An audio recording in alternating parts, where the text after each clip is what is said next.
listening to Around Comics.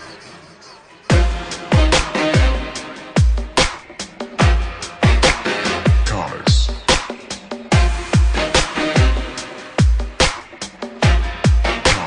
Comics.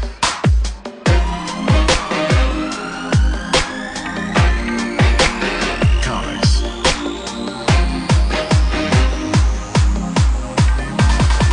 You're listening to Around Comics.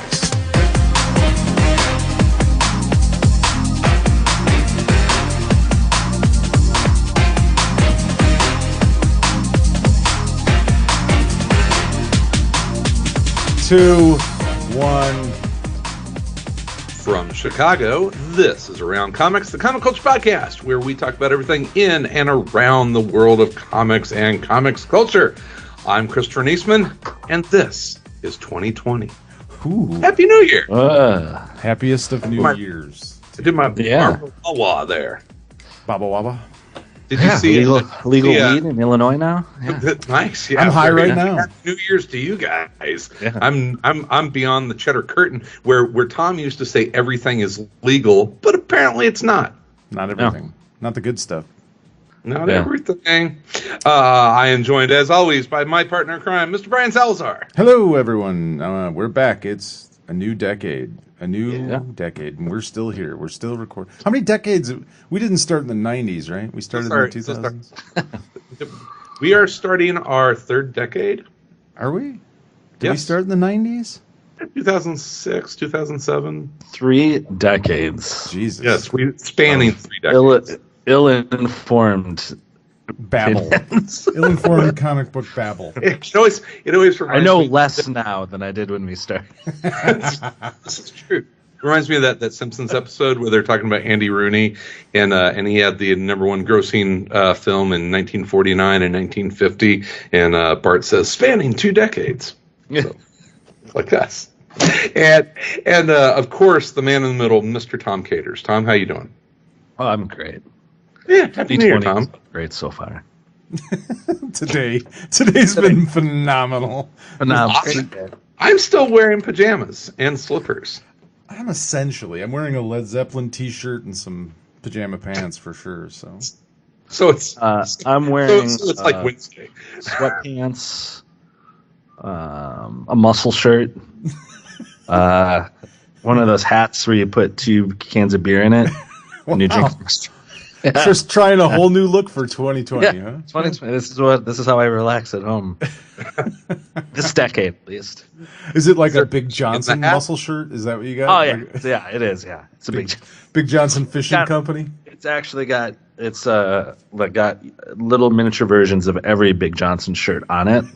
So it's sort of like a commemorative, Celebratory Big Johnson memorial shirt. Do you guys remember those? That yes, yeah. 3 years that Big Johnson t-shirts were everywhere. No. You don't remember that, Chris? No, I have no idea. Wow, really? I feel like they just ran out of jokes eventually.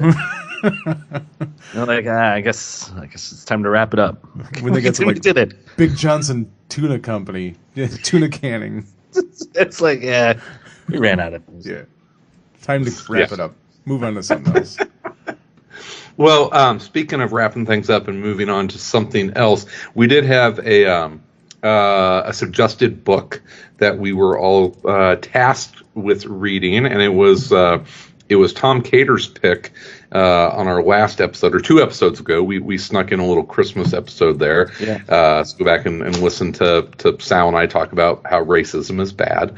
But I listened to that. Did you learn? Racism is bad. I didn't know. Do we still have it, Tom? I haven't listened to it. Do we still have it? Is the magic there? Listening to you guys bicker with each other. Yes. You still have the chemistry. The chemistry's still there. Sal and I not agreeing on things. Still there. I have a lot of Watchmen thoughts though. I know. I'm looking forward because I eagerly await that. But before we get to that, I want to talk with you about the book that you suggested, which was the collected edition of, is it the 9 issues of the Joker, the Clown Prince of Crime? Yes. Go. Yes. Back when I suggested this was when the Joker movie came out, and there was so much discourse about the Joker and what did it mean? Was it going to cause violence? Was it like the greatest movie of all time? And I think, in hindsight, probably maybe too much discussion about it when it's like, sure, it's a pretty good movie. Yeah.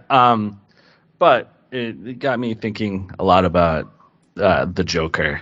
And I think at the time when I picked it, I said in a lot of ways, I feel like making the Joker Batman's like arch nemesis and being so focused on it has actually kind of been a bad thing. And it's sort of like limited the characters in a strange way and just like endlessly like rehashing their like relationship again and again and again gets tiresome and just like sort of exhausting because so it's, in a strange way, like when you compare like these old Joker, like making a series about the Joker is kind of a crazy idea to begin with, but also just like how sort of different the modern Joker is from sort of perhaps like the Bronze Age Joker. And at the time, and you talked about making a series about the Joker being kind of crazy. Had we started to enter the time when DC and Marvel were really kind of competing for shelf space, where they were trying to maybe push out some titles just to kind of fill the racks a little bit? I think it was the period of the DC explosion where they had like just tons of titles, right? And then they all sort of imploded. Yeah, which is they're trying to take shelf space. Yeah, exactly. Yeah. But also just like in hindsight, having, like think about what the Joker is like now, where he's almost treated like this like primordial force of nature who just wants to watch the world burn. And compared to like a Joker who had sort of goofy motives and sort of like not like harmless motives, but was treated a lot differently. He was more of a trickster than a criminal mastermind. Then like a little bit of both. A little bit of both. Yeah, instead of sort of like this like almost like this primordial like Batman is good and the Joker is evil, and they're both like these like natural forces, like the Joker is sort of treated like much more of like a little bit of like a trickster character, and the atmosphere around him, while menacing and of course dangerous, is much like not. It's more funnier. Madcap. It's more silly and madcap. There was still some. Yeah, there was still some Cesar Romero there. Yeah, right? There's like a silliness to like the atmosphere around him, and yes, he's like a villain, but like the world around him is more, of the Silver Age than it is of sort of like Jokers torturing people, like in some place, like that darkness that seems to be now like part and parcel of any Joker story, where it's But what I liked about this series is that, and this is a horrible pun, forgive me, is that the Joker really is kind of like a wild card in that. Yes. Yeah. In that he is as much a villain to the other villains in the DC in Batman's rogues gallery as he is to Batman. He's just an asshole to everyone. He's just like a weird madcap, sort of like unpredictable, like not. It's like it's hard, right? Because he's still a villain, right? And when you think about like what the motives are of the Joker. Like it's almost like totally madcap, like all over the place. Yeah, like, it's not that he's out for like diamonds and money. I mean, he is, but he uses that as kind of an excuse to cause chaos. Mayhem, and he's really more interested in being mischievous almost, which and that's why, because it's more, he's more mischievous than malevolent in this version, right? It's like, the thing is, like, in this version, you can see the seeds of what he eventually becomes, right? Like, you can see where writers start to take that or writers and artists start to take that seed of him being like mischievous and chaotic and start to put a more modern, grittier lens on it, and it starts to become sort of darker. Darker than what he is. Well, now. he just starts killing more people. Yeah, and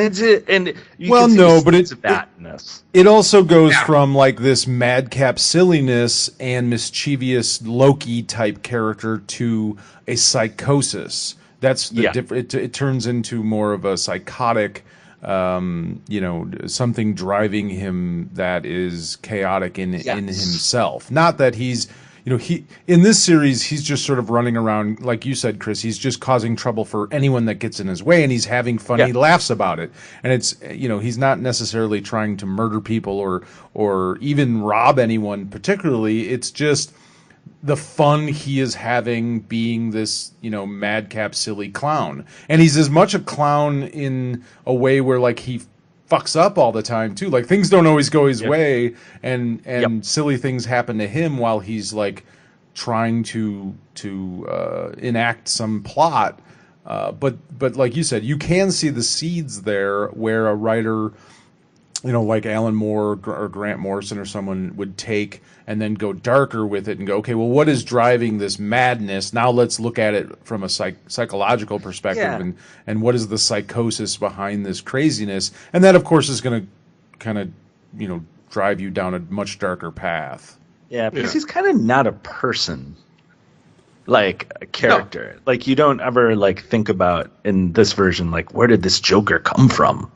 Right? Well, they've never ever, and that's part of the mystique, is that they've never ever been clear about that. Yeah, and then once you start giving him like he's psychotic, then you kind of it leads to why is he that way? Right. Then you have to explain it. You start to go down this path and then they change it from a bank heist to like poisoning the Gotham water supply, and so the stakes get exponentially larger as it gets darker and darker. It's a natural evolution too. I mean, well, before I go into that part of it though, there is one of the things I kind of laughed about. One of my favorite parts of this series was early on in the first couple of issues of it. Every issue started out with him basically breaking out of Arkham Asylum. Yeah. Which was kind of funny. Like, it was his home base. Like, Arkham Asylum is sort of his lair. And then he just breaks out and goes and does whatever he's going to do. And he ends up back in Arkham Asylum almost every issue, which was kind of funny. Welcome to 25 years of Batman comics. But that's kind of what's cool about it, too, is I think there's a lack of seriousness about it, which is refreshing. Like, in a way. Like, it's hard to... I mean, like, when's the last time the modern Joker has been sort of treated in a silly way? Right. I mean, there must be something, right? But there's there's obviously a joke to that, right? Like, he breaks out of Arkham at the start of every one. Mm-hmm. And he ends up back in there at the end. Yeah, it's pretty funny. Well, that's why I love the issue, particularly with the Creeper. Because it's like, oh, this is just going to be an episode or an issue of maniacal laughter. Because that's what both of those characters do. They just laugh maniacally. And that's kind of what it was. But that was, a point in time at DC and in comics in general where you could do something like that, and it was just a goofy, ridiculous issue of two goofy, ridiculous characters, and then you have it drawn by Jose Luis Garcia Lopez. I know, right? And it's all good. And also just like of the time too, in the fact that there doesn't seem to be any sort of master plan to what's going to happen. Yeah, what are we going to do this? What are we going to do this month? What are we going to do this? Which there's no connected story arc through it. It's just like, oh shit, we gotta think of another Joker story for this. What are we gonna do, right? Which is fun in a way too, right? Yeah. It's kind of like okay, what are we gonna do now? Like, have them. What it reminded me of a bit was, or what I get the sense of reading it is like Sunday newspaper comic strips. Yeah, because like you said, there's no seriousness to it. There's no overarching story. There's no, motivation to any of this stuff. But I think that's kind of a problem. I mean, that was, what led to the evolution of the character, and not just him, but comic books in general went away from this in the Bronze Age to more serious storytelling or more character-driven storytelling, where people wanted to know more about these characters. And I think for me, going back and reading this was like, it was fun, but I did start to get a little bored because there was no. I did not read it in one sitting. You're not supposed to read 9 of them. No. This was like a month long. I'm gonna read an issue, before I go to bed, kind of thing. Yeah, it's like, oh, another Joker. Not like you should not read all 9 these in one shot. Like they're like one of those things where probably like you see them in your stack of comics and you're like, oh, another issue of the Joker. These were absolutely created for the spinner rack era of comics, where you weren't chasing storylines. It was like, oh, I'll read an issue of the Joker, and you would pull it off the spinner rack, and you didn't have to read the one before, and you don't have to read the one after. It was they're probably a quarter at this point. Yeah, but it's just interesting. I like to see where a character like the Joker's so woven into like mainstream culture. Oh yeah. Right. And like it's so prevalent, right? Like imagery and like what does the Joker mean? Like everyone knows who the Joker is. Like my dad knows who the Joker is. My neighbor knows who the Joker is, right? Like everybody knows who it is. It's so woven into the fabric.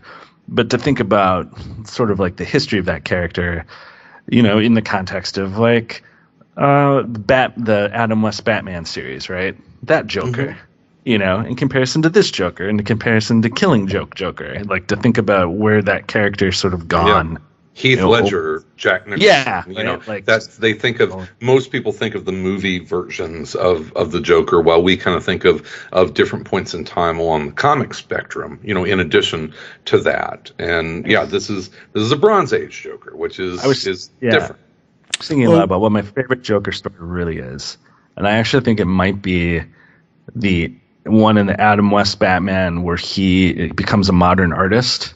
Have you guys ever seen that one? Yes. Yeah, that's such a great episode of that Batman series. I think I saw it again a couple years ago, and I was like, I remember seeing it when I was a kid, and I kind of didn't get it. And then as an adult, I was like, oh, okay, like I get this. This is funny. Like this is a funny joke. Well, it's interesting though, because if you look at like the history of the Joker too, the Golden Age Joker was a serial killer. He wasn't the goofy sort of TV version, and then it was the TV show that kind of changed. Well, I guess the Silver Age in this, right? Yeah. The Silver Age kind of changed them, but those went hand in hand. Yeah. But also think about there was times where you would go 2 years without seeing the Joker, right? In a Batman comic, you go 3 years.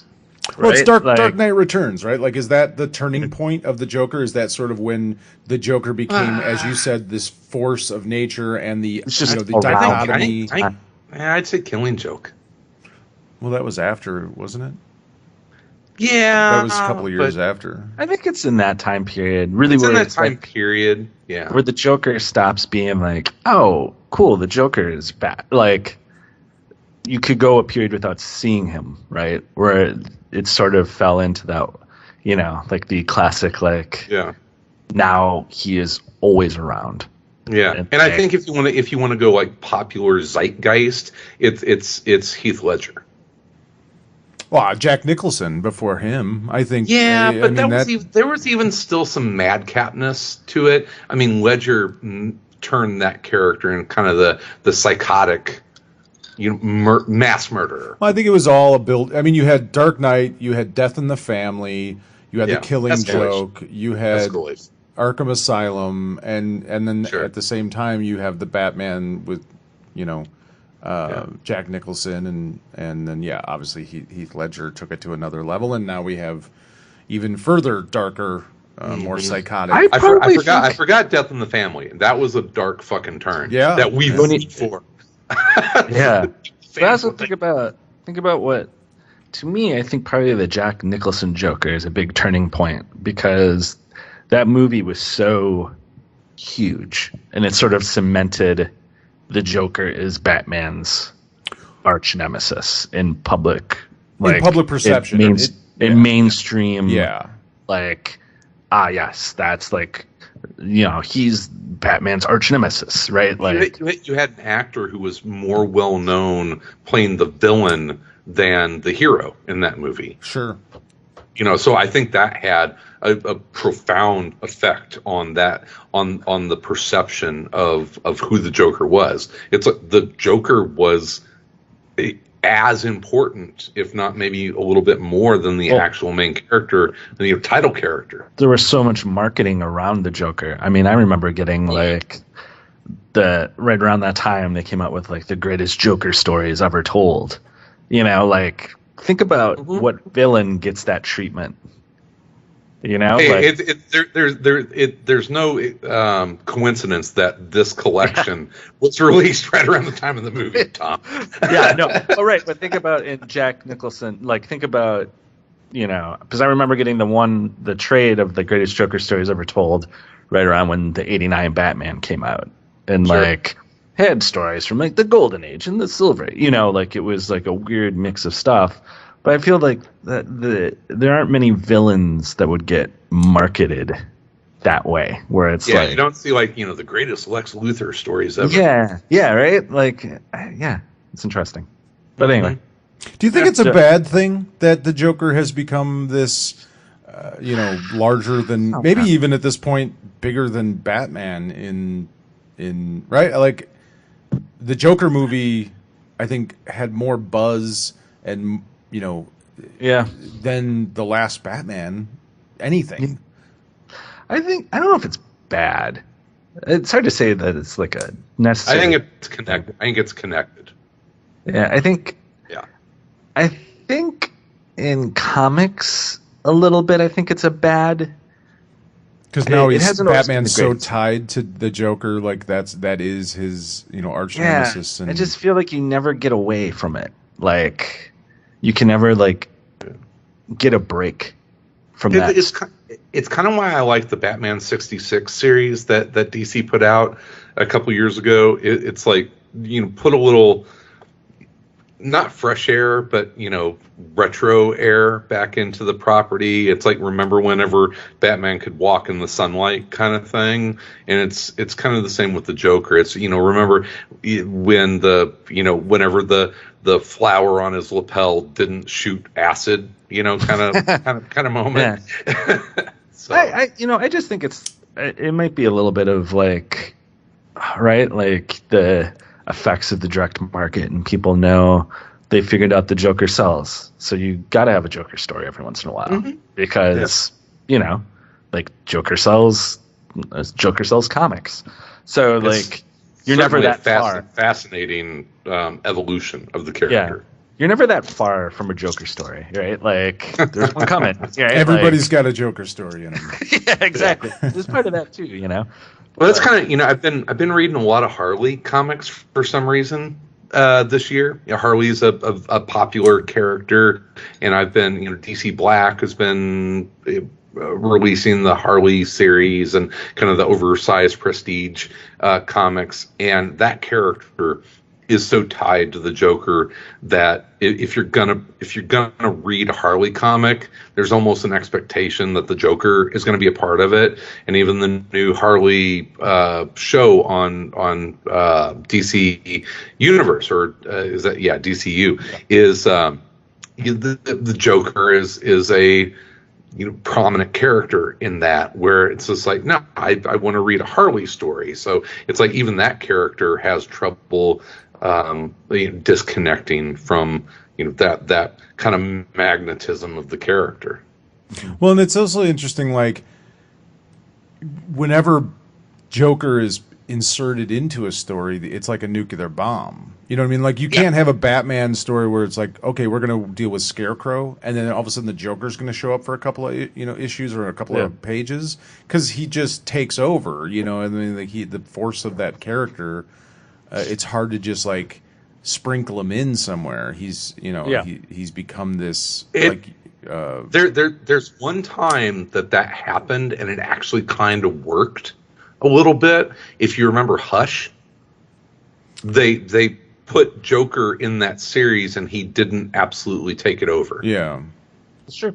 Yeah. You know, that was a walk through the Batman Rogues Gallery, and Joker drops in. Yeah, it was set up that way to go through all the characters. Exactly. But that's what I mean, though. But you're right. Other than that, it's throwing a grenade into a room. Yeah, he's such a powerful character, and it's interesting that he's like Batman. For all that he maybe has changed throughout his years from 1938 to today, he's not that much different, especially in the last 50 years. Like he went back to his roots. Yeah, I mean, but he's kind of the boring part of those stories. It's like the Joker has become the more interesting character to deal with. Like very few stories are dealt with like this psychosis or psychoanalysis of Batman. But now it's like, okay, what makes the Joker the Joker? How did we create the Joker? What made this character this maddening, force of chaos? That's the core of like 90% of the Batman Rogues Gallery. And you look at any other Rogues Gallery in comics, that the Batman Rogue Gallery, almost none of them are, outside of like Clayface, have a superpower. It's like their power is how fucked up they are. Yeah.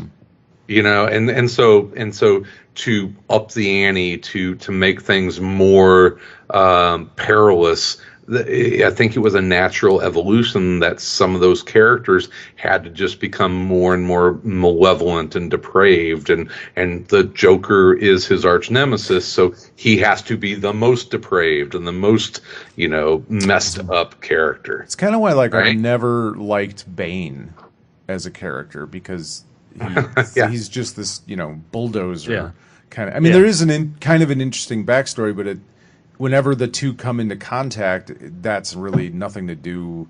He's just this gigantic, steroid pumped thing. Mm-hmm. And I like the, I don't know. I like the idea of characters like Two-Face and the Penguin, where you can just sort of insert them into any story, and Riddler. Even Freeze. It's like, sure. But the Joker, it's a little different now. He's become this, like I said, force of nature, where he's like an event. Yeah, exactly. It is. And if you're a writer, and you're coming up with a Batman story, it's like, do you want to go down that road? It's like, do you want to tell the next Joker story? Because if you like Sal said, if you're going to use the Joker, it is like rolling a grenade into a room. So I have a feeling a lot of writers, unless they're writing a Joker story, kind of want to steer away. I shouldn't say writer, I should say creative teams. I'm sure a creative team wants to kind of steer clear of it at this point, because so much of it's been done. Well, or you get like, what we saw with Scott Snyder, where it was like he kind of, tore the character down and then tried to rebuild it somewhat. But I don't know that really had any kind of lasting effect, or if it was a particularly good story. Sure. But Joker is now bigger than anything that happens in the comics. Yeah. Yes. Sure. Yeah, it's just like Batman. Like you can do whatever you want. Yeah. Like it won't actually materially affect the actual, like, they've now become bigger than any like individual story. It's weird. It is weird. I don't know how, like, there's part of me that wishes the character was a bit smaller, but at the same time, I really enjoy a lot of the stuff that is, you know what I mean? Like, I enjoyed the Joker movie. I thought it was, it was cool. I thought it was really good. I enjoyed it. So it's like, okay, I don't know how I'm not sure how to feel about what's happened with the character, because I think a lot of the stuff, I mean, some of the best stories, whether it's Arkham Asylum or, whatever, the Joker stories that have come out, it's like, okay, those are some of my favorite Batman stories. So, of course. course, and they should be. Yeah. One thing I would like to mention, just from an art side, this is a fascinating collection if you want to see how different inkers will change or embellish the art of a penciler, because is every issue penciled by Jose Luis Garcia Lopez? Look that up. I can't remember. I think if not all of them, but at least 7 of the 9. Yeah, but I think it's all of them.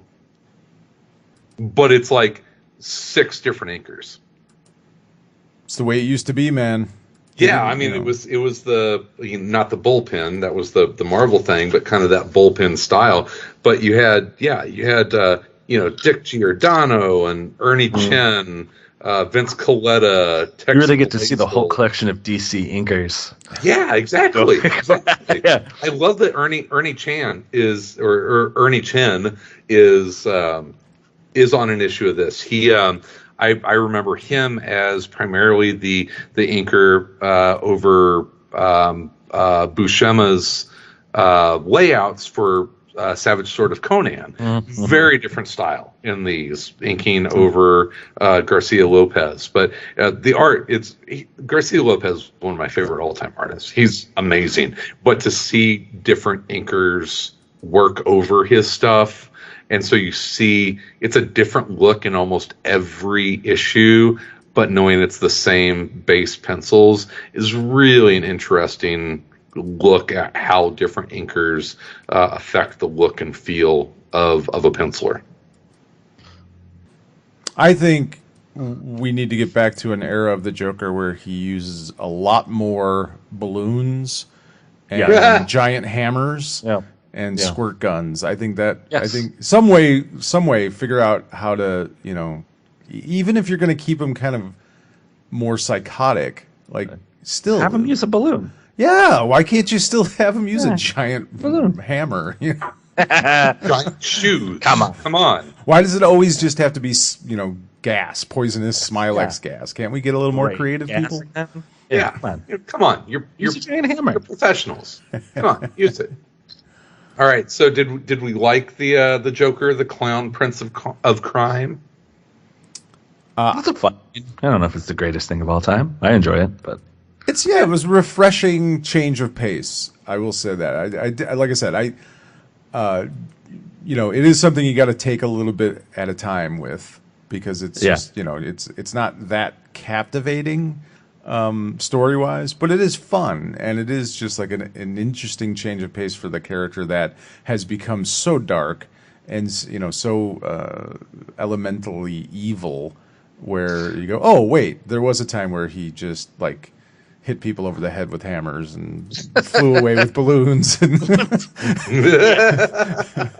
and that was okay too. Like that was, yeah, it was expected. It was fun. Yeah, I enjoyed it. It was cool. So I think it's my pick for the next book that we're going to talk about. Yeah, it is. Yeah. All right. So I hemmed and hawed much about this. Should it be something that I read in the last year that I really liked? Should it be something that I found currently relevant? Should it just be something that I'm excited about reading that I may have just ordered this week? And that's what I decided on. So I'm going in blind on this one. So I have no preconceived notions nor expectations on this book.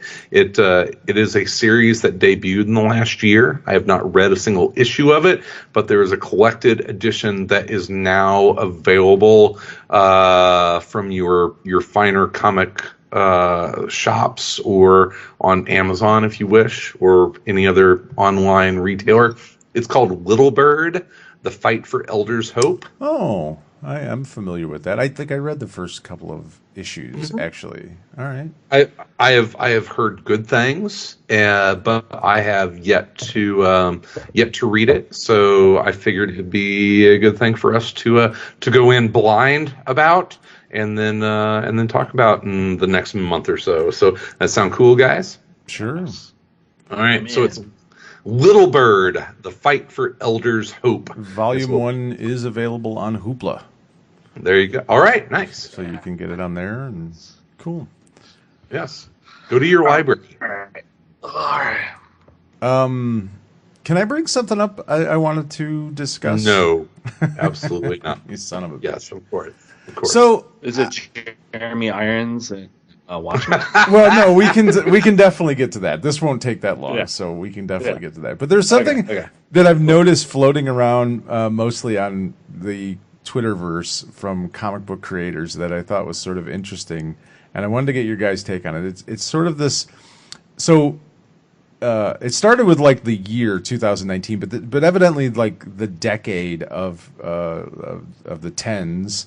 Like some of the highest selling books out there of the decade are comics, but they're not any Marvel or DC comics or even Image comics or anything like that. There's stuff like Smile and my God, Dog. Gene Ha talked about that as just revolutionizing the comics industry. Is it though? That's my question. Is because it sold a lot. No, I understand that it did. lot. But here's the thing that interests me is that a lot of comic book people keep like sort of touting it as sort of this proof that kids read comics. But here's the thing. Those books are mostly being sold in schools through Scholastica, and they're being picked up by kids that are choosing them for something to read for school, as opposed to a regular book. And they're not comics, as most of us talk about comics. At least the three of us and most of the comic book creators we know. They're not. It's like they're not what I would necessarily say is a comic, but like comic book people keep touting it as, well, here's proof kids read comics. But if that's the case, like, why aren't they reading anything else? Why aren't kids reading any? Like you have Marvel and DC, which in the last decade, especially Marvel, has this power. One of the most powerful platforms on the planet for these characters. And yet they can't sell any books that compete with Smile or what's the other one? The dog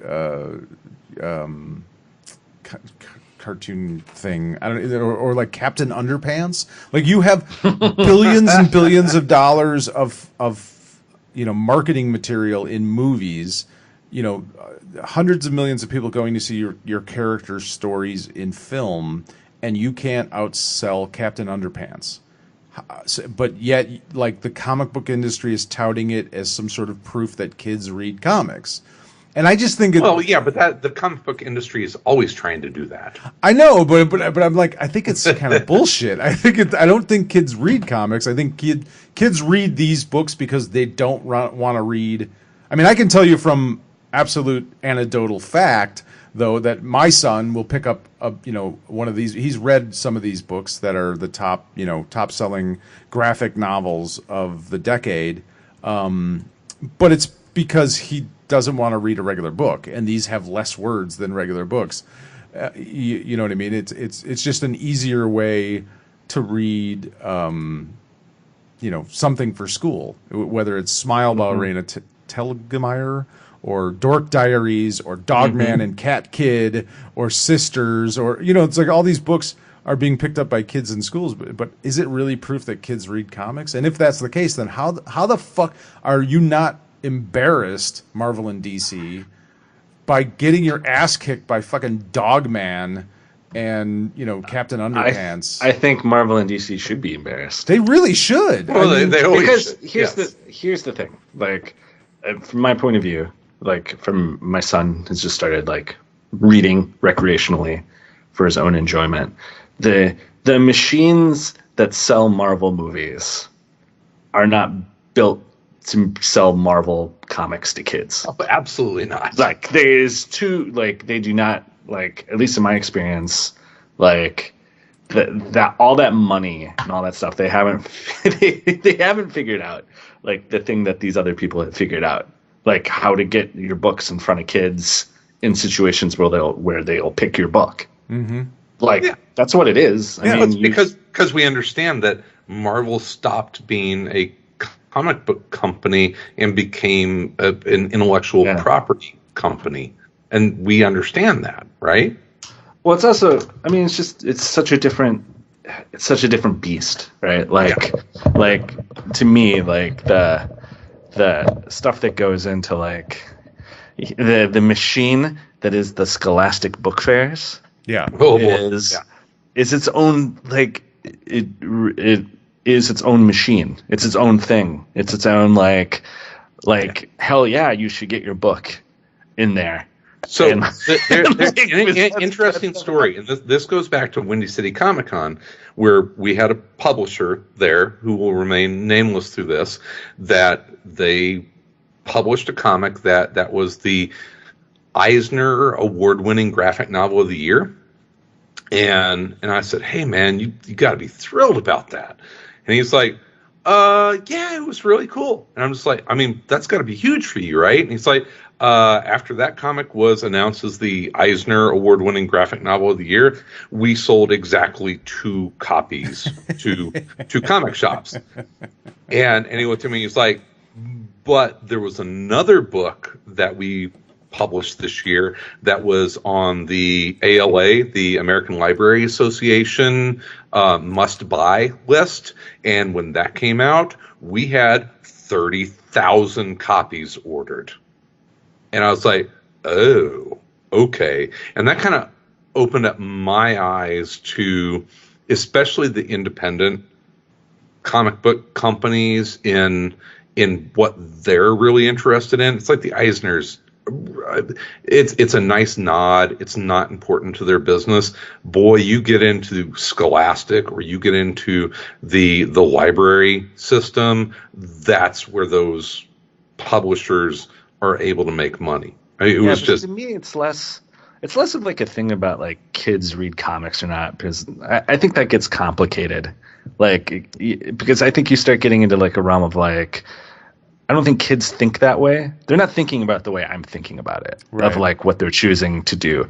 What I do think is embarrassing is like for Marvel and DC is, man, you got to work that system. Like how do you you should be in there. You should be like competing. The top 10 selling graphic novels from 2010 to 2019. 0 of them are Marvel, DC, IGN, IDW. No mainstream comic book publisher. It's all Raina Telgemeier, Dork Diaries by Rachel Wren Russell, Dogman by Dave Pilkey. Those three authors, all top 10. It's like, that's fucking embarrassing. Don't tell me kids read comics because they're not reading your comics. They're reading these books. But they don't think of them as comics. They think of them as books.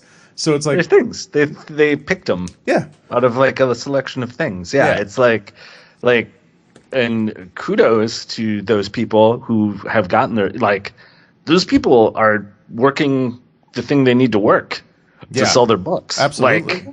Like, yeah, well, look at the smart thing to do. Our old friend of the show, Brown.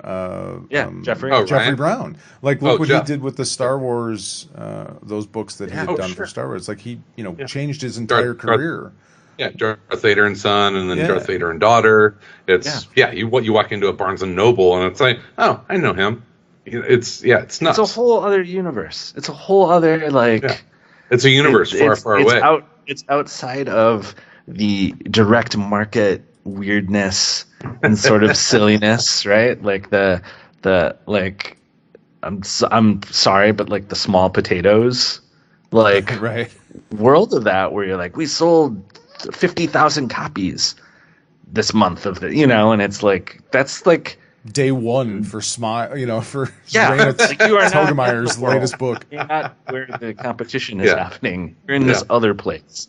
And that's okay. I mean, that's and we've understood that for a long time, that part of that is the charm of the industry that we, not the industry, but the charm of the hobby that we love, is that we know it's a niche hobby, and that's place. But it's weird. The weirdness is that it's a niche hobby at the source level, but then whenever you look at the larger entertainment landscape. It's like, yeah, the Avengers is a fun comic book that sells 18,000 issues a month, and the movie just made $1 billion. Well, that's what I still don't understand how there's that, you know what I mean? Like, you have books that are cartoon based, that are comic book based, that kids are buying, and you have tons of kids that are seeing all these movies, whether it's Deadpool, whether it's Guardians of the Galaxy, Avengers, whatever it is.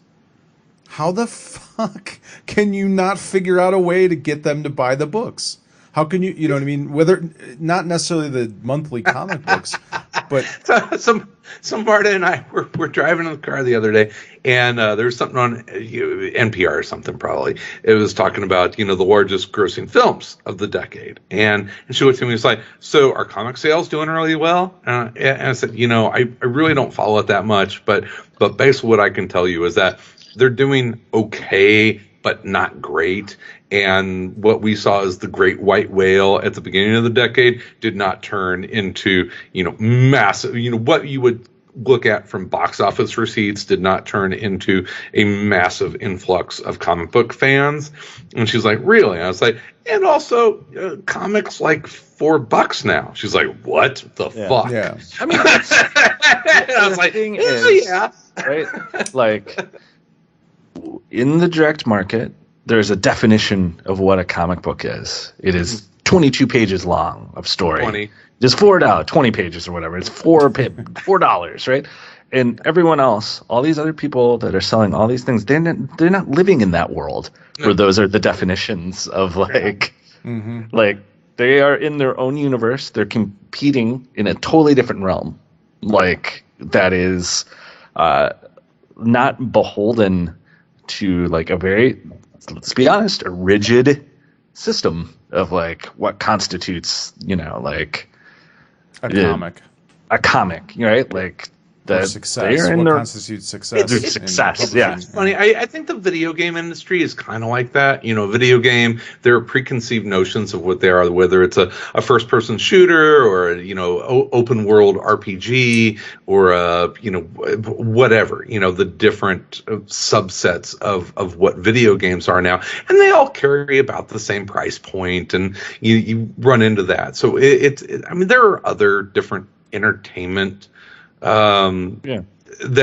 follow that kind of just because the industry sets a price, and then there's different subset genres in it that so it's not just comics. But think of the lunacy of, so here's the thing: when people buy that book, Smile, when kids buy that book, right, it's just a book amongst all the other books that, for whatever reason, because they don't want as many words or whatever it is, they pick that book.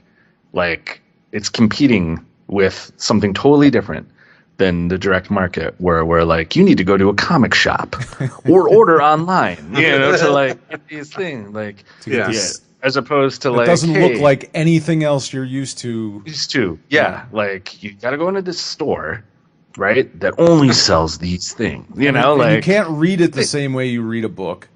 That's the other thing. I mean, not a full story. Yeah, it's it's not a full story. You got to come back next month to get the next part of the story. Yeah, of course it's lunacy. I'm gonna get this book that's at my school. Yeah, all the other books. but with all the other books I like. And I think we kind of forget how much the trade paperback has changed the way that people read comics, and this is. I mean, we're probably going on 15 years for trade paperbacks, right? As far as as being a standard, it's where you would go into quote unquote a comic shop and you would start to see trades on the shelves. I mean, there were always trades that were coming out, but that was it was mostly to screw authors out of publishing rights. But now we look at trades as something that you go to a library and they're stacked up on the shelves. I talked to the folks over at my local comic shop, and one of my biggest issues with them, I'm always wanting to try out new series, and I'll go there and I'll see volume 2, 3, 4, and 5, and I'm like, guy, and I see this over and over and over again. It's like volume 1, guys. It's like, guys, you got to get volume 1. I went up to the guy at the counter. It's like, there's like 6 series over there that I would readily try, but you don't have volume 1. It's like, where's your inventory control? I'm sorry, sir. We don't have number 1. No, he said, oh, okay.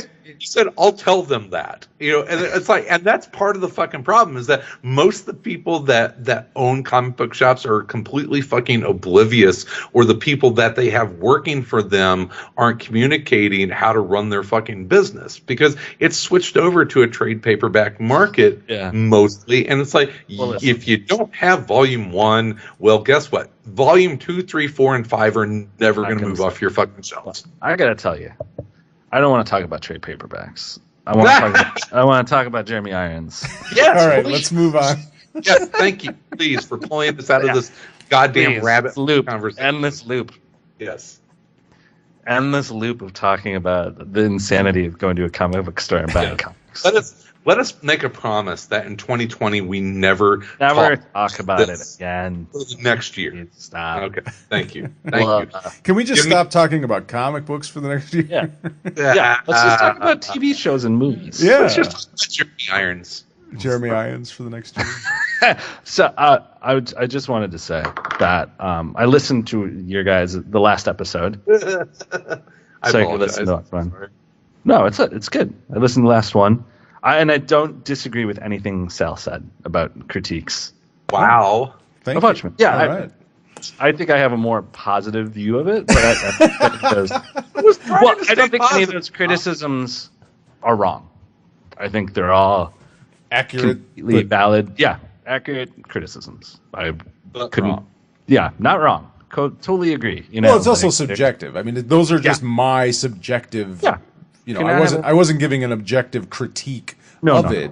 Just simply, this is how I experienced it.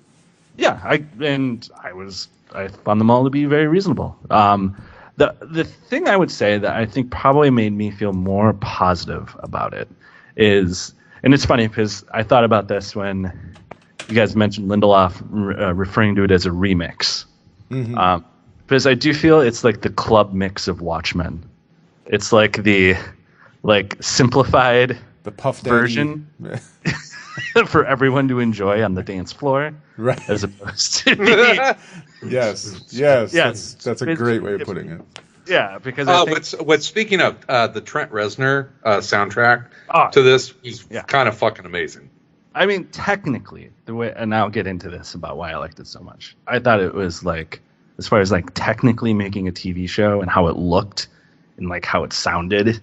And the way they did things was amazing. Yeah. And maybe one of the, to me, it's hard to think of another comic book based thing that I think sort of nailed all those elements as far as performance, how things looked, how it sounded, it really all worked together really well. But I would say the thing that I think the one theme that I do think that they took from the original Watchmen, and the thing is, Alan Moore's Watchmen, Alan Moore and David Gibbons, right? That thing does 1,000 things right. It does so many different things, and does them all awesome, and uses comic books in ways that comic books hadn't been used, and with the back matter and with the parallel story of the pirates and all that stuff, right? It's this big, dense, wonderful thing. And I do think that the TV show is like a club remix where it kind of really simplified it. It is not the original Watchmen. Sure. I think. Oh God, no. No, of course not. The one thing it did take from the original one that I appreciated and I thought they did a good job of is telling a story about what do you think a good guy is, and what do you think a bad guy is? To me, one of the things that's powerful about the original Watchmen is sort of the idea of the people you think are heroes are either bad or even worse, do not care about whether any good or bad things happen. That's the thing about Dr. Manhattan in the original one. That's kind of frightening, right? It's like he just doesn't care. He's ambivalent like, to he's humanity. ambivalent. It doesn't matter. It's beneath him to even. He's gone beyond humanity. Yeah, it does not matter to him like what happens, right? Like only like through only by the strange coincidences that convince him it's worth being involved in it does it like move him to do anything, right? Like, so that I do think the thing that the series did was still kind of hit to those themes of like, what do you think a good guy is? Like, do you think this person's a good guy? Do you think, and it can be as simple as, it can be as transparent and probably simplified as the police chief's actually a white supremacist, right? The more complex stuff of like, I do think of like violence, right? Of like good guys using violence. Because one of the things I loved about the show that I always hated about the Zack Snyder movie was Zack Snyder made the violence seem really cool and like shiny, right? Mm-hmm. Whereas violence in the TV show feels very violent and very like like a fight, right? And it's not always like in the episode where they go to Nixon land to go round up all the people, right? In that moment, like are the cops are the good guys, right? Yeah, I love Nixon Land. It was amazing. Right? Like they're violent. Like the way he treats violence, or the way they treat violence in it, feels very actual violence. You know, like visceral, like people fighting, not just like martial artsy, like choreographed. Well, it's obviously, it's brutal. It's just like a brutalness to it that sort of catches, at least when I watch the show, catches me off guard from the people that I'm supposed to root for are brutal, like violently brutal, right? Which, puts me back a little bit. And I do think like the show struggles a little bit with wanting to be about what's the world like after the events of Watchmen, right? Mm-hmm. Which is kind of what the beginning of it is. And then being like, what happened to the people in Watchmen? And it kind of struggles trying to do both a little bit sometimes, by the end it's mostly like, here's what happens to this character and this is their child and this is their kid, whereas the beginning feels more like, here, this is like what the world after Watchmen is like, and this is what it's like in Tulsa, and this is like one place, right? It almost feels like it could be the start of like an anthology. What's this place like after Watchmen, right? Like takes place in like a smaller. What is life like in Paris after? What happened? What happens after that?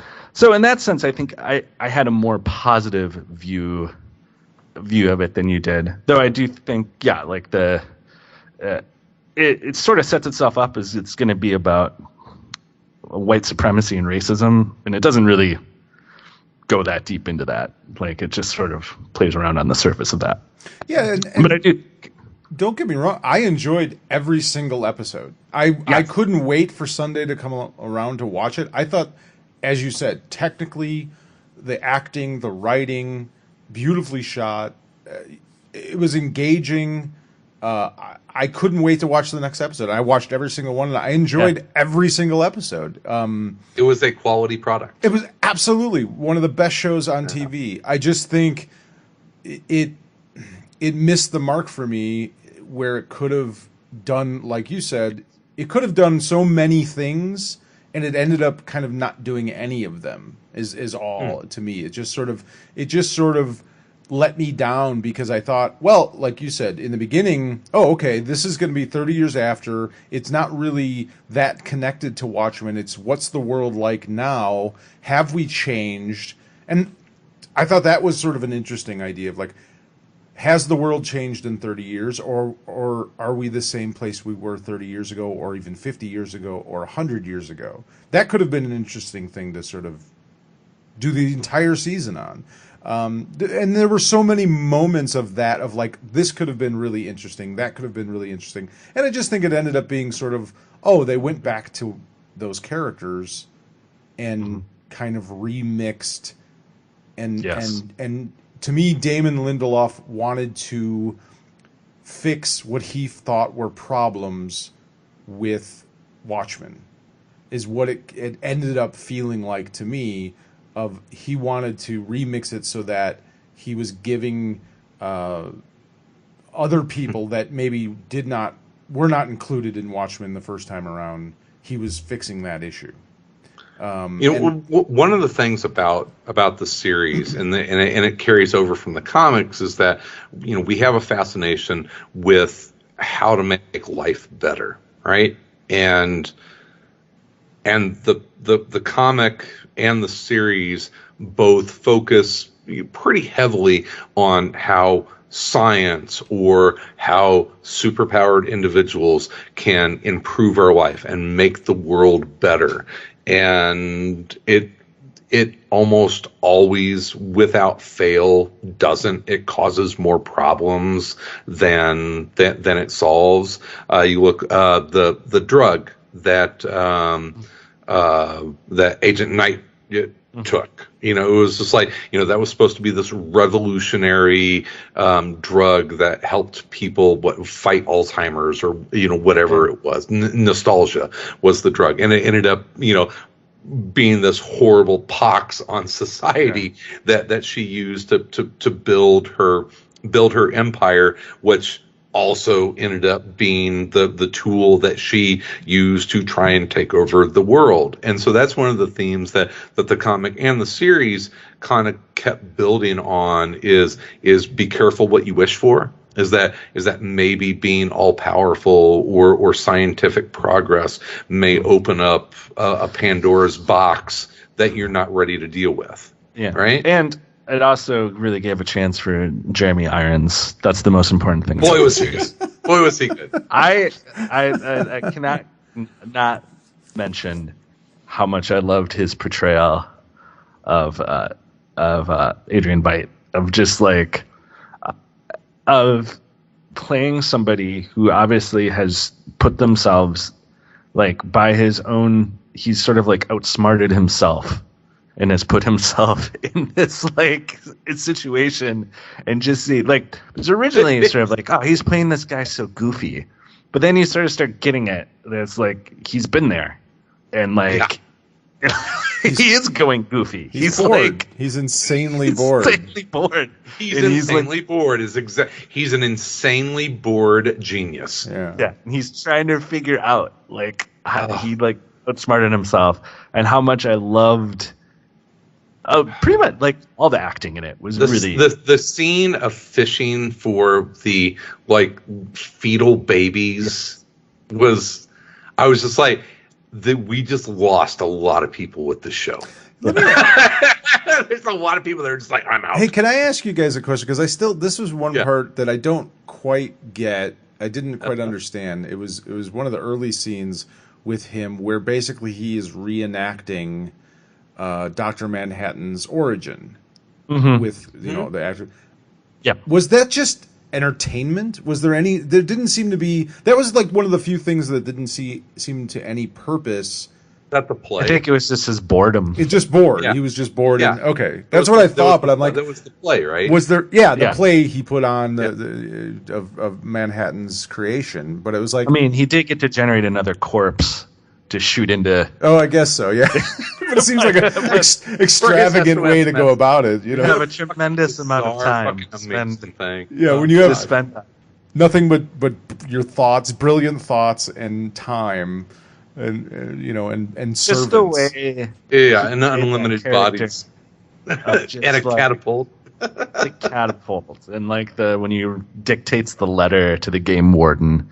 And it's so like snide, and just like it's just like such a great, like entertaining, and just like it was so great.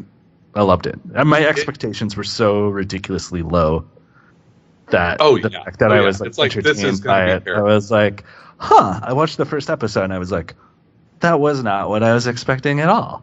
Like it was very like, that is interesting, but also just like all the stuff technically about like design and like how they incorporated the like name in the beginning of each episode, and how like the soundtrack is awesome and just fits everything, and how like they did such a great job of like making I don't know, like really creating a place. Like, it felt real. Yeah. And it's like, and all like the details of doing that and like creating that atmosphere. I was like, this is like real, right? Like, which is where I feel like a lot of comic book things fall apart. You know, it's like, doesn't feel like a real place. Doesn't, you know, like there's a design depth to it that I was like, Doom Patrol. Doom Patrol was very good at that. Yes, Doom Patrol, the other show that I loved this year. But yeah, like just like there's a depth to it of like you're like, this does feel like a real place. It's a pocket universe. Yeah, it's like I want to go to that place. Now they did do something that that Westworld did, and if you've watched The Witcher recently, The Witcher did, and I think it's starting to feel like one of those tropes that newer, especially streaming service TV shows or episodic shows are doing, is that giving that little head fake of setting up different characters in different places, but then also without, making you immediately aware of it, they're setting them at different times. So tricky. Yeah, well, but that's a Watchmen. I mean, that was if you listen to Lindelof talk about the creation of it, like that. There's so much, that he drew from the comic in that sense of pacing and like, you can tell stories out of time. Yeah, and he did that in Lost. Like he talks about that. Like when he did Lost, it was like, he was just stealing a lot of that stuff from Watchmen. But there's more. But it's now but we haven't seen that over, TV. and it's bleeding over into TV more and more, especially with these, what I'm getting at is I hope it doesn't become such a recognizable trope that it's not surprising or interesting, because it was that last episode where you're like, oh shit, all this stuff happening with Vite was years ago. Like literally years ago, that the entire time in the it was like 6 years ago. Like the present, he's been the fucking bronze statue in the garden this entire time. And so I love that they did that, but I'm starting to see that as almost a trope in other shows now, and I hope that I hope people think twice before kind of going back to that. Don't do it again, Chris. We'll cancel you. It's interesting, but I think it's becoming a little bit more commonplace to do that. So that was just an observation. And if we had more time, I would talk about how Star Wars: The Rise of Skywalker is also a club remix. It was fun. I enjoyed it. I liked it. I thought it was good. It was fine. Very J.J. Abrams, which is both a compliment and a slight criticism, where it's like very enjoyable. Before we move on, like everything. Watchmen, though, I just wanted to say one other thing before if we're going to talk about Star Wars, which is perfectly fine. But you were talking about Chris. You were talking about how the themes of like who's in charge, or whether science or technology or whatever it is, is it good for humanity? Is it good for society for us to continue to push those bounds? Yeah. And I remember, I don't remember I think it was an interview or something with Alan Moore that he said that I think affected me more than almost anything he's ever written or said, which was, we go through life thinking that there's someone out there that's in charge. And the reality is, and the more terrifying thing is that no one is. No one's in charge. No one really knows what they're doing. And that's to me like the central theme of Watchmen, is that we all want someone to be in charge, and we want to believe that there are people out there that are doing the right thing, that are smarter than us, that are better than us, that are leading us in the right direction. But the reality is nobody knows what the fuck they're doing. Nobody out there knows and that's the terrifying thing. And ever since I read that, we crave fascism. Well, I think it's a natural thing to look for leadership, but we believe that there are people that are smarter than us that are out there doing it, and that's evidently. I mean, that's what makes not true. But that was Dr. Manhattan. Those were the Dr. Manhattan phone booths, right? Yeah, they're praying to God, but it's always it's whether it's God or whether it's Elon Musk or whether it's President Obama or whether it's whoever it is, whether it's your dad or whether it's your teacher. It's this constant looking for some solution in someone other than ourselves, which I think is. But that's what makes Dr. Manhattan so interesting, right? Is like, this character, this person has unlimited power, and finally someone can do something, and it also makes him not care about doing anything. You know, this is all. He basically just kills a lot of people. That was another thing. Like, if you look at Manhattan, like the only thing with him that is like love. He was always affected by love, but they never. Like he falls in love with multiple women, but Regina King's character. It's never really delved into why. You know what I mean? Like he never. It's like he has to.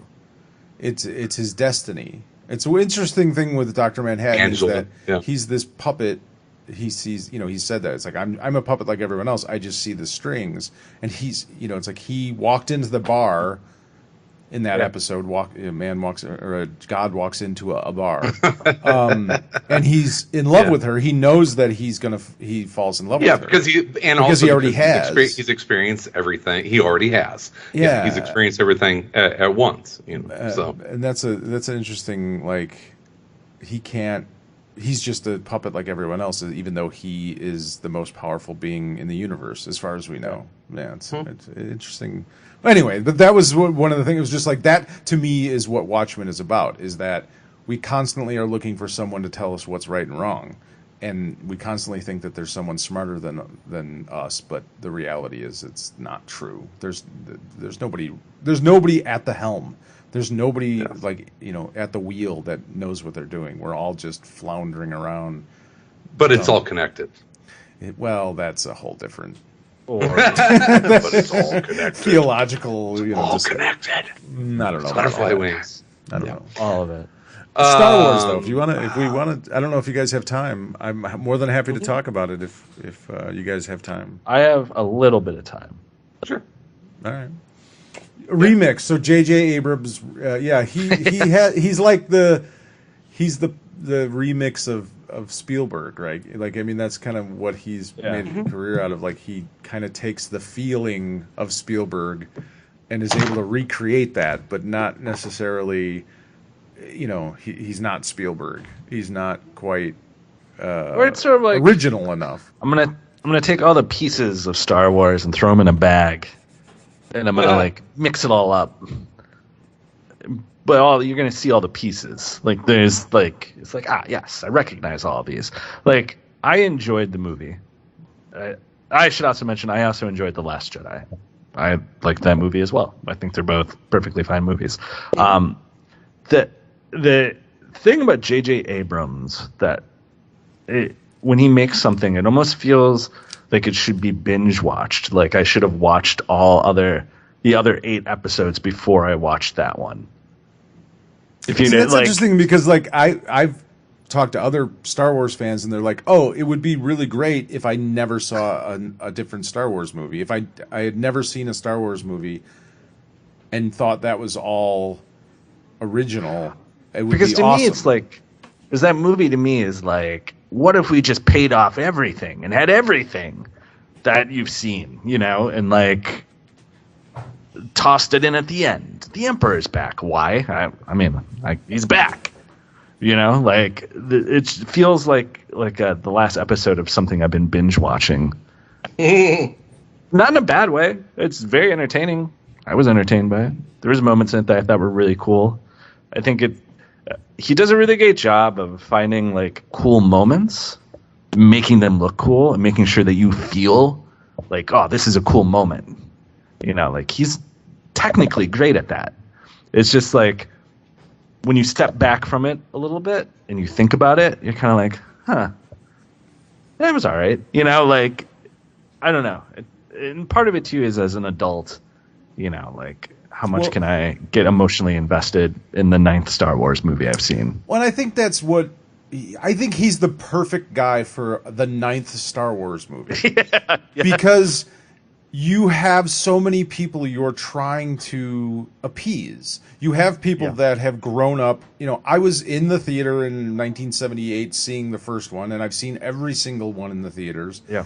And he has to deal with that. I'm almost 50, and the expectations of I want something new, but I don't want something so new that it doesn't seem like it's Star Wars, because that wouldn't make any sense to me. But then you have people that are, my kids, who they don't really have a huge connection to the original 3 Star Wars films. They don't really even have that much of a connection. We do. Well, we do. But that's what I'm saying. He has to appease all of those people. He has to appease. And honestly, that was my biggest problem with it. Is like I would much rather have seen the Rey and Poe and all of the characters in that trilogy go off and do their own story. I didn't need to see Harrison Ford. I didn't need to see Carrie Fisher. I didn't need to see the love letter written to the original trilogy.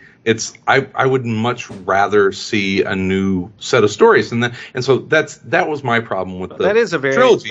Is that it just kept tripping over its own nostalgia. But that is a very J.J. Abrams thing, right? Think about his Star Trek, right? He makes a whole movie. A whole Star Trek movie about, hey, listen, guys, we don't have to tell old stories anymore. Now anything can happen. But first, we're going to redo reactions of the old stories. Yeah. But we're also going to tear this whole story again. But first of all, we're going to do Wrath of Khan, right? Like, there's that desire to make something, but it can never quite escape, right? Which is neither good nor bad. It's just sort of like what he is, Second, for an old sci-fi series that was much beloved but little remembered by any of us. I'll say any of us, and there's always someone that remembers. The Netflix remake of Lost in Space. Oh, I love that. Second season. The first season was really good. The second season kept everything I loved about the first season and improved on everything else. Lost in Space is how I love modern sci-fi stories, even with a nostalgic tie to past property, where they basically, it's in name only. It's Swiss Family Robinson. It's funny because the original Lost in Space was a legacy story about Swiss Family Robinson, but they put it in space. Lost in Space, the Netflix series, is so good. But nobody gives a shit about Lost in Space, the television series. Like, you know what I mean? Like, you're talking about a completely different thing. You're talking about one of the largest film franchises in the history of humanity, and we're going to start another trilogy, which is how they should do it, but they won't because it's so beloved and because there's so much. Why should they though? Why should they do that? Because it would be better. How do you know? They did that with the last film. It wasn't better. It wasn't better. It was not a better film. Rian Johnson tried to throw away everything that was Star Wars about The Last Jedi and made a film that was so, not Star Wars, not tied to Star Wars. Can I talk for a second before you overtalk? And then, and people didn't like it. Okay. It wasn't a good movie. It was fine. But it wasn't well received by most people. So you're saying that it would be better, but there's no saying that it would. You're saying in hindsight that's what you would prefer. I think that he went directly at the nostalgia and the history of the previous films and tried to tear it down. I think that there's a middle ground where you can reflect on the history of a property without trying to tear it down. I just want to say that I think part of this thing though is is the idea of what is a Star Wars movie. Yeah. Because to me, my favorite parts of The Last Jedi, I thought were actually much more Star Wars than what we'd seen in 35 years. Like, to me, Yoda trolling Luke and burning, letting him think the book's burned is much more like the Yoda you first see than the weird prequel, like, Yoda, right? Like, so I think it's all perspective, right? It's all like there are things in The Last Jedi that I think are very Star Wars, and there's things that are much different. And I think what's happened with this franchise is that everyone's got like this is what a Star Wars movie is. Sure. And I think it's tricky, right? It's hard. It's hard to do that, right? It's hard to like Sal, like you said, like you have a bunch of people in that theater, that are like, this is what a Star Wars film is, right? Yes. And you're different trying generations, to different ages of people, Yeah. and that's why I said I think Abrams is the right guy to do it, because I think is it. Are you ever going to make a Star Wars movie today that is revolutionary like the original Star Wars film is? Or no, for sure not. What is Empire? No, there's no matter what you do, there's never going to be another Star Wars movie that is those. The focus of cultural zeitgeist isn't that narrow anymore. Well, not Here's the only thing, that, Chris, but we need to talk about The Mandalorian in a separate episode. we can do that for sure. Next month. Yes. next month. Let's talk about that. Many thoughts absolutely. about that.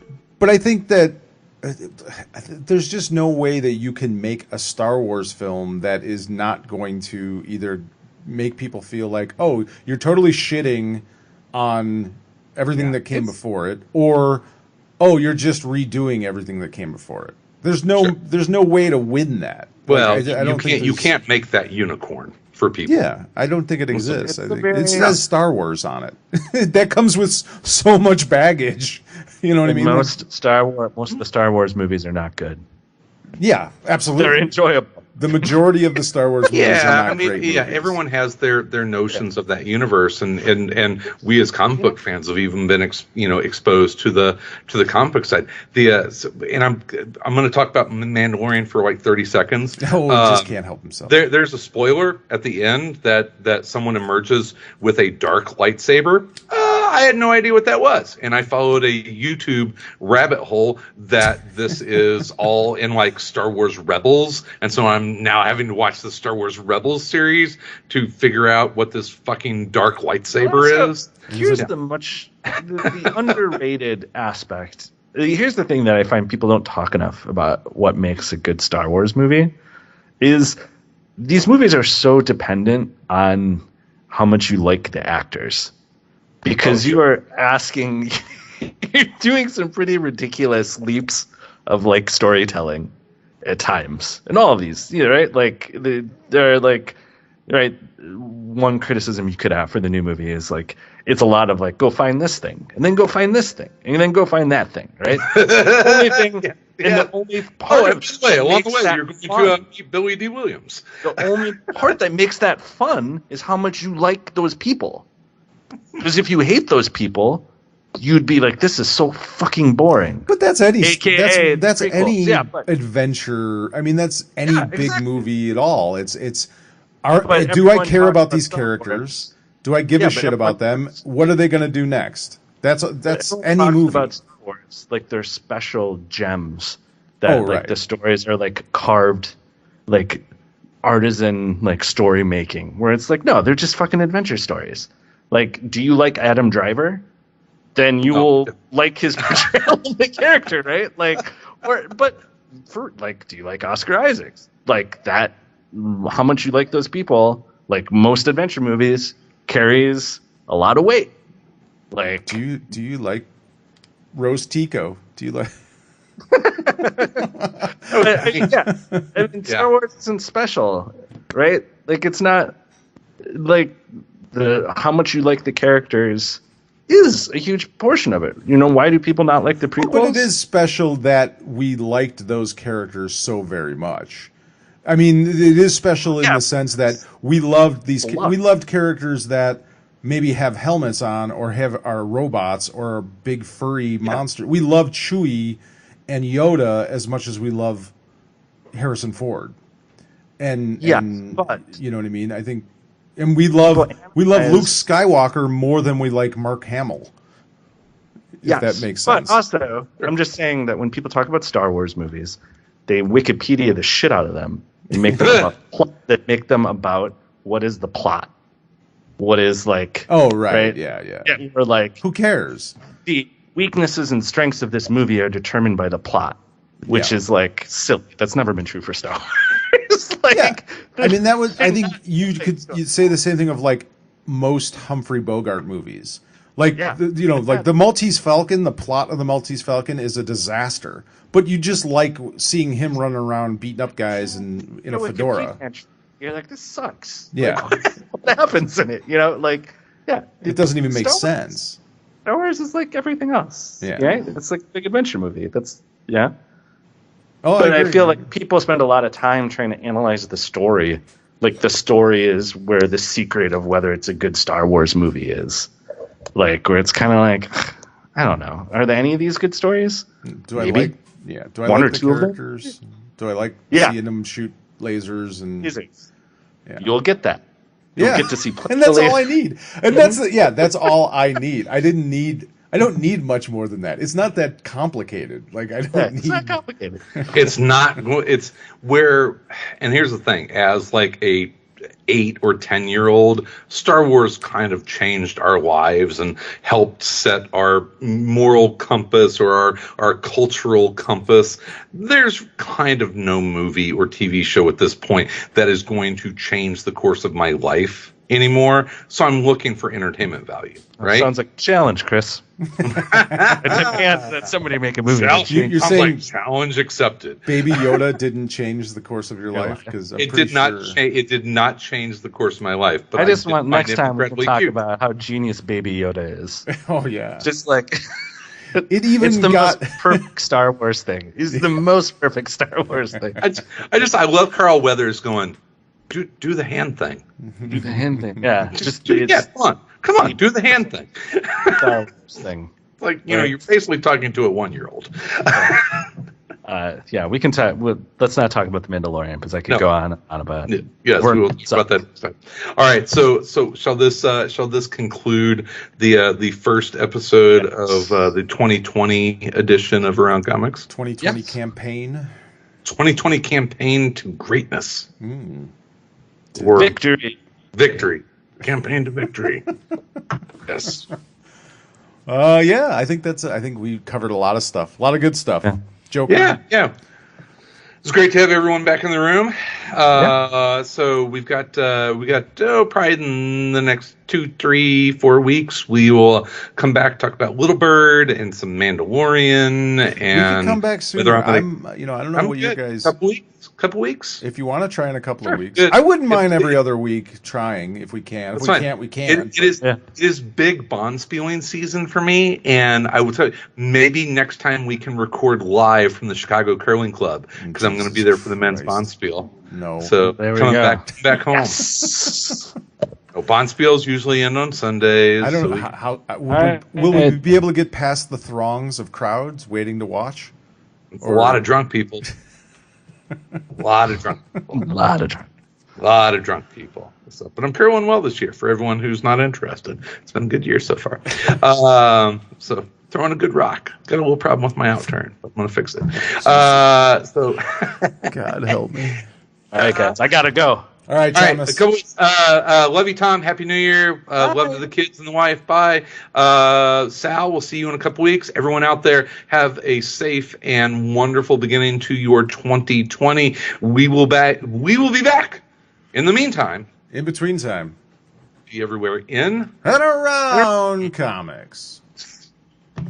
Yeah. And The Witcher sucked.